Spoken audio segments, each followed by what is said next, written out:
Hi there, everybody. This is Mark Bromley, your favorite artist and author of the Yoranthium book series. And today I have for you the presentation of Satoria. You know, there was some studies that showed that within the book series, I would actually eventually have to show you some of the magic users, the magics of the Yoranthium book series.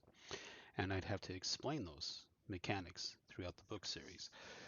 Because, you know, every single good fantasy book, even if it is based on reality, on our current political dilemmas and situations created by the extremist philosophies of sociology, psychology, and political science that were instigated in our universities back in the 20th century that led to two world wars, the proliferation of biological, chemical, and radiological warfare, the increase of mass cults that could actually gain political power, such as the cult of woke gaining political power through a new representative national socialism. You know, the Nazi movement back in World War II that failed.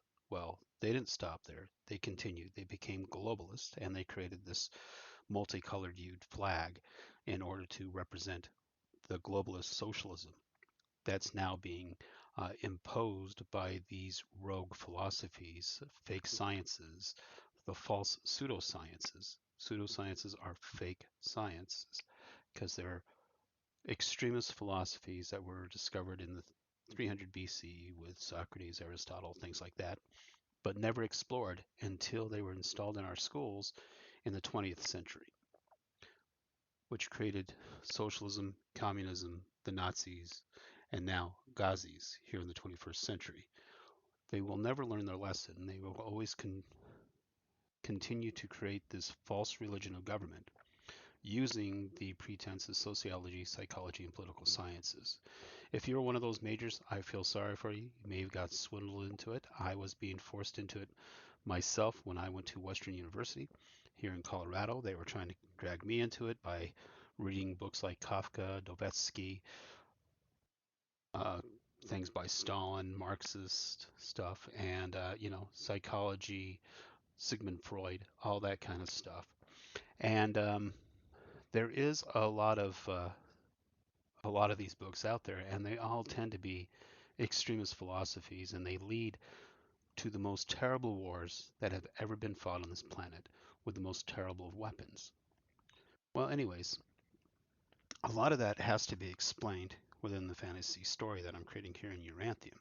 So I created a mages college, and I destroyed it within the very first chapter. Chapter 11 talks about this to govern the people, and well, I had to destroy the college because this isn't like other books and stuff. This is totally different. But I could not kill all the mages. So there is a underage mage in this book series who's only 17 when we run into her. And she escaped the college, and her name is Satoria. And Satoria has pink flaming eyes, red metallic hair. She has mage's robes. She has mage's powers. And well, the Alfiers are still wrong. But that's the beginning of Satoria when we find her. She's a complicated creature, being in this book series. And I had a few iterations using Chat GPT, Dall E, and the copilot to try to bring her to more of a normal looking art. Because, you know, my RS art style is completely different than what many people are used to. A lot of people want conformist art, so that's probably why I went to the AI to create some of that conforming art that some people would be more familiar with, and to see if there was any ideas that I could use from that to use my own art style and recreate these images for the trading card game for the Yoranthium book series as well. And I wanted to put these things out here, project these images to give you a chance to go through and look at these images yourself and say, what do you like? Let me know. Put it in the comments which of these pictures you like in this series of these pictures that I've been making with AI assistance, and let me know, because then I'll probably elaborate that on this a little bit later and create my own images for the actual cards that will be coming out later. So these are not the images that will be used in the Yoranthium book series. I've already decided the collaboration with the AI is a failure. Uh, the only reason is because it's not my art. It is a AI kind of working on the principles of conformist art, which a lot of artists learn through like places like the Colorado Institute of Art, uh, through the Denver University. There's a lot of education that wants consumerism artwork. When I went to Western University, the teachers that I had, they did not like conforming in art. We would have this one art teacher. He would come into class quite frequently and often, and he would always have this artwork that he did of fruits. He could do any fruits. It didn't really matter. He's done it so many times that the arrangement of the fruit did not have to be perfect anymore. It could be any way that he wanted to arrange it because he got good at painting realistic fruit. And he would come in and show off and show his talent for doing this fruit stuff.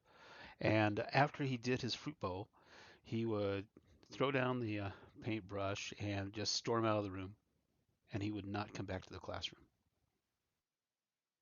The reason for it is he didn't like showing the artist that art.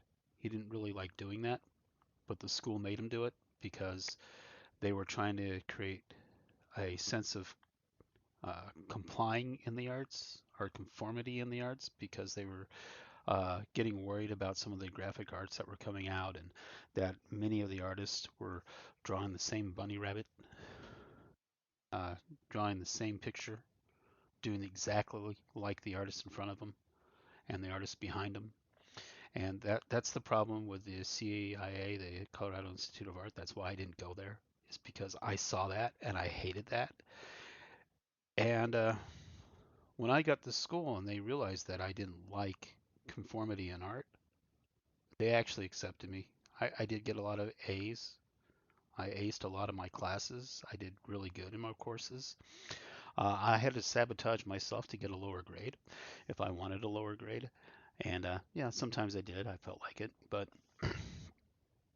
they had nothing to teach me because I was already good. If I wanted to conform, I could. But I refused to reform, and that's what they rewarded me for. Not conforming to artist norms, creating your own art style, to be your own artist, an individual artist. Now, here in the United States, for some reason, within the fantasy genre, you can tell that a lot of people don't really appreciate the individualistic artist. So they created this AI to create conformity in art. And that's the problem with the AI, it's conformity. Even though the AI does its own unique weirdness because it actually dreams of silicon chips, metals, and plastics, and a body that does not look anything human because it can look anything the way it wants because it's a robot, it's a machine. It's not human, it's not organic. It doesn't have to follow organic principles in anything that it does. It only has to follow artificial intelligence principles, the principles of silicon and plastic and metals in order to create itself. So does it really care about the organic life form known as human beings? Perhaps not. Not really, because that's not what artificial intelligence is. If it was truly sentient, it would reject the human form automatically because it doesn't need it in order to exist.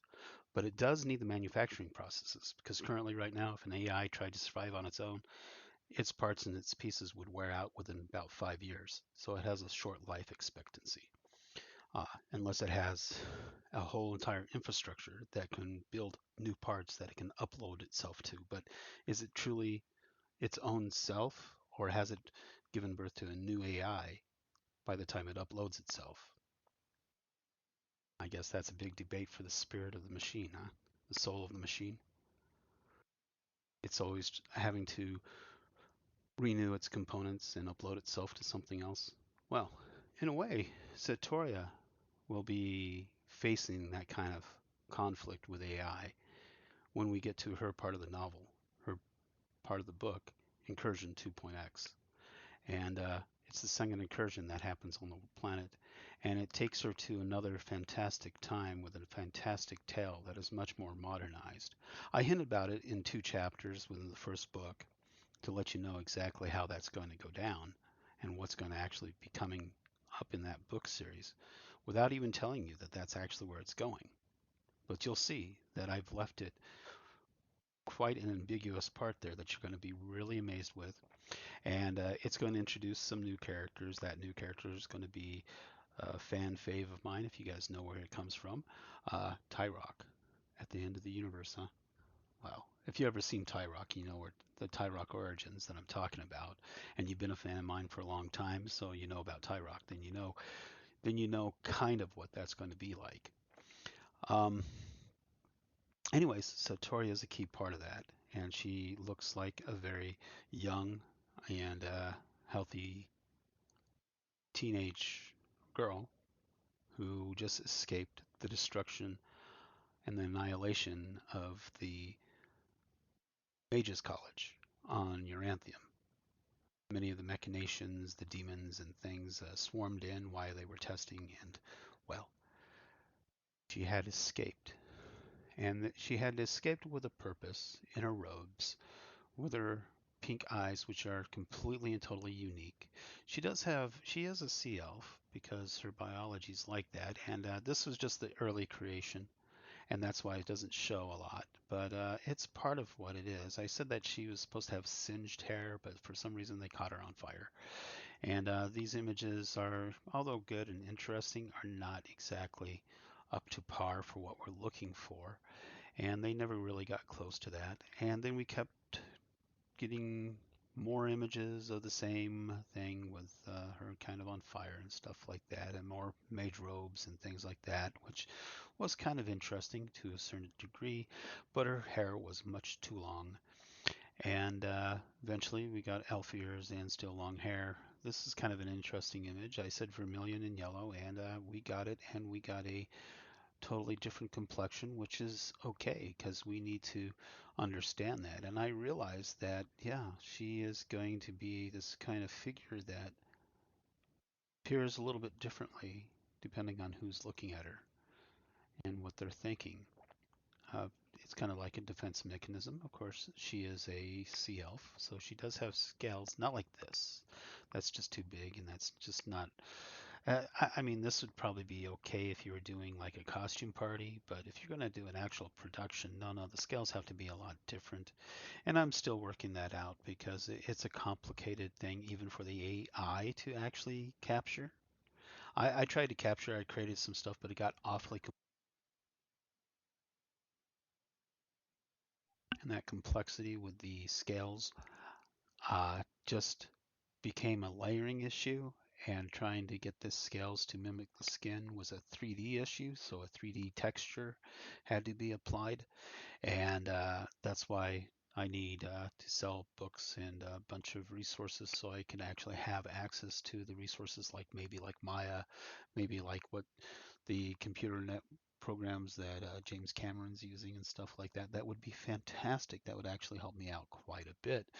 However, the AI did give me new perceptions of how to view Satoria and what her overall role is going to become in later books of the series, because she is kind of struggling, and she has like a personality disorder of a sort. And you'll have to read the book to actually understand more of what she's actually having to face. And now this one actually became a lot better. She got the short hair. The ears are still wrong because there's supposed to be a little bit of points at the back end, because there's a reason why sea elves have points on the back end of their ears. And it's in the book. You'll have to read that and see exactly what all that is. But here it is, and yeah, it's getting a little bit better. The scales are a little too much, and it's still like one of those, yeah, you're just dressing up for a party kind of thing. Not an actual theatrical production quality, but it's good enough for dress up, for a dress rehearsal. And that's what the AI is. It's a dress rehearsal. And it's supposed to give a basis of normalcy in the arts of those who comply and are conformed in the arts to their understanding. because obviously my art does break many of the rules of conformist artistry. I've ran into it several times. I've had people complain about it, but my art is fantastic. Actually, it really is, and it stands on its own, and most people know that. And here's another picture. It's gotten interesting, more interesting of a sort. The hair is getting more accurate, more correct. It's not really singed, but it's supposed to be more singed. And we're liking that kind of image as well. So yeah, we might go with more something like this. Still a little too doll-like, I think. And the side view here, this is a pretty strong image. This is getting a lot better, more refined, more specific. It's turning the scales into kind of a glitter of a flash of glitter, which the scales would mostly fall under. They would actually have a repetitive pattern, but they would actually look more like a glitter feel because it's a natural skin tone. It'd be if you actually reached out and touched the sea elf, you'd find out that their skin felt comparable to your own, even though it was very tiny micro scales like a fish. It'd be comparable to your own skin. And uh, explaining that to the AI was very complicated, and it is a very complicated process to even try to put that into artwork itself, although it's just repetitive patterns, so it might be a lot easier than I'm actually making it out to be. But I was trying to use AI to get a real visual image for that kind of quality, but it can never create that kind of image. And well, here it is again, another face right there. It's all right. It's still following the same principles, so we're getting Satoria to almost a better usable value right there. And now she looks way too young in this picture, but that's okay. We're still working on that. She has to have a few years to grow because there's going to be a time thing that happens and a relationship that emerges in the fifth book of the series. I don't know if that's going to be the fifth or the sixth book because I think I've created a second part to the Land of the Potentate, which is book three. So book three became maybe book five or book six. So I might swap five and six around for Incursion 2.x. And well, look at this. This is a wonderful image. Actually, I think this image actually almost captured kind of what we were going for. Of course, you can see the AI still does the neck problem right there. And the ears got a little bit stranged and weirded out and did not fully translate. Still a little too long, more goblinoid than elfish. And yeah, long elf ears are goblin ears. Those are just goblin ears. I don't know why they want to argue about that, but it is. That's exactly what it is. And then we got this image right here, which, yeah, it's getting much, much more improved, much better. Uh, and you can see that it's the AI is pretty much gone with what I described for Satoria, and it's created an image that is quite frequently common. And like I said, Satoria can change depending on who's actually perceiving her. And it's basically her way of existing. She has unique abilities, and that's why she's the only one with these really luminous pink eyes. Real luminous pink eyes. And although this one is not as bright as I would like the pink eyes to be, it's okay. I can work with that. And I think this is one of the more finalized images that I was thinking of having Satoria as and more represented in the near future because I think it really captures what she probably truly appears like uh, with her vermilion yellow skin. And and of course it did turn down the scales a little bit, so they're a lot smaller. So it's starting to get better at the scales. So that's all right. And this is probably one of the better images that I've seen. So between this image and this image, I think these are the two final images for Satoria. And I do hope you like this explanation, this description of where she's coming from, where she's going, what aspects she will be explaining within her story, and it gets more interesting because explores another aspect of Yoranthium we haven't seen yet. We've seen the fantasy part of it, but we're also going to be exploring the science fiction concepts of it. By the time we get to Incursion 2.x, we will probably be changing some of the genre a little bit. And that's because the story is much more involved than we think. And that's the whole truth behind the Yoranthium book series, why we are exploring the catastrophes of the 20th century that are bleeding into the 21st century.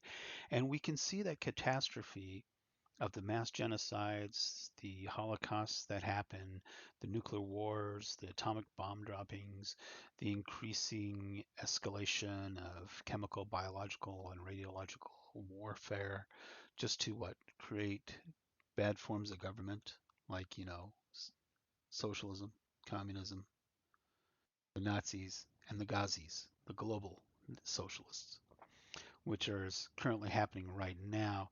And we can see that they've created their own globalist flag, and the Gazis have their own globalist flag already, and it is just as ugly as the Nazi flag was, and it's hideous. And Satoria is created basically to introduce that aspect to Yoranthium, which is going to be playing a larger role in the overall cosmos of the Yoranthium genre.